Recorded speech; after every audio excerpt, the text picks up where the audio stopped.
There are a lot of nonprofit organizations in Maine doing good deeds that are completely under the radar. You probably have never heard of them. And one of them might well be the group Engineers Without Borders. It travels around the world helping people with good projects. Two of its members are with us here today, Baxter Matkey and Emily Kelsey from the Portland chapter of Engineers Without Borders. Thanks for coming in. It's nice to have you. Thanks for having us. Thank you. In a nutshell, Emily, what does Engineers Without Borders do? What is your niche? Engineers Without Borders strives to bring engineering solutions to the problems of the developing world. So working on water distribution projects, building schools, drilling wells, building bridges. Depends on the project and the community. A lot of people have heard of the organization Doctors Without Borders. Baxter, we know about that. But Engineers Without Borders is one that doesn't get a lot of attention. And yet you're doing really valuable stuff. What you do is the kind of nuts and bolts things that really make a difference in people's lives, people who don't have a lot of money and are generally in very poor countries, right? It's true. A lot of it is in developing countries, and we're the boots on the ground. And in addition to engineers, we have geologists, scientists, architects. We're all kinds of technical, capable people that we go to these countries to help them on whatever the problem may be. So bridges, water, electricity, you name it, we have someone that can help them do it. You have two particular significant projects that your chapter is involved in right now. One is in Ecuador. Tell me about that. Our Ecuador project is a water distribution project providing clean water to a village of about 110 homes.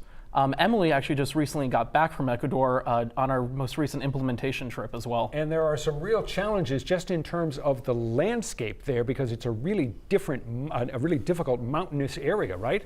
It's rainforest, jungle, mountain, every terrain that you could think of. And we are bringing all of the materials from our storage shed at the base of the mountain up to our different sites. And the community told us that they moved 2 massive tanks all the way up to the top of the hill in 15 minutes, but I don't know how they did that because it's insane. and improving the delivery of water really matters there because it's hard to transport water across such rugged terrain. What was the experience like for you going to Ecuador, spending time there, doing this work? What was it like? I mean, it was incredible working with this community. It just makes it so much more real, meeting the people who your project is going to help. One of our community members at the parting meeting actually said to us, every time we take a drink of water, we will be grateful to you, which is just what it's all about. Building those relationships, getting the experience, and really making a difference in people's lives. And that is something that we in this country simply take for granted. We turn on the faucet and the water is there. The other project that you have going on is, correct me if I'm wrong, Uganda? That's correct. What's happening there? It's actually really interesting. Our chapter partners with other chapters all around the Northeast, and it's another chapter that went to Uganda, and we send traveling mentors on that project with them, specifically geologists, helping them drill a well in Uganda to access groundwater to pump up. So rather than surface water like the one in Ecuador, this one's actually drilling down and finding groundwater to provide to the communities. One of our traveling mentors also just traveled with that chapter, and they successfully drilled down the well, and water is now flowing out of there, which is pretty amazing to see another chapter and work with other people within the Northeast and around the country. People may be hearing about your organization for the first time and they're saying, wow, this is impressive what they do. I'd like to help. We're going to talk about the fundraiser in just a minute, but for people who aren't engineers, who aren't architects and scientists, can they help you, or is that? Absolutely. Really? What can they do? Yes. Well, we welcome anybody to our meetings. A lot of what we do in country is actually just manual labor, being an extra set of hands to dig trenches, to carry pipe, whatever it may be.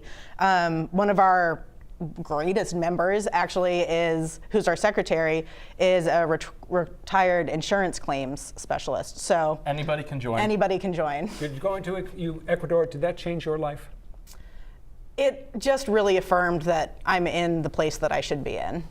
All right, well put. Engineers, you guys do great work, and especially when you go to other places and help out folks who really need it, it's particularly important. All right, so you've got a fundraiser. It's coming up on Thursday, March 12th in Portland, the Engineers Without Borders big annual fundraiser. We'll tell people about where they can get information on that, and we hope that you have a nice turnout, raise money so you can keep doing your good work. Thank you for coming in. Thank you so much. That link with the information about the fundraiser that is happening for Engineers Without Borders in Portland is, of course, on our website, newscentermaine.com. Go to the 207 section of the website or the mobile app. You'll find out all about the event, tickets, information, and how you can help. And stay with us. We're going to be back after this.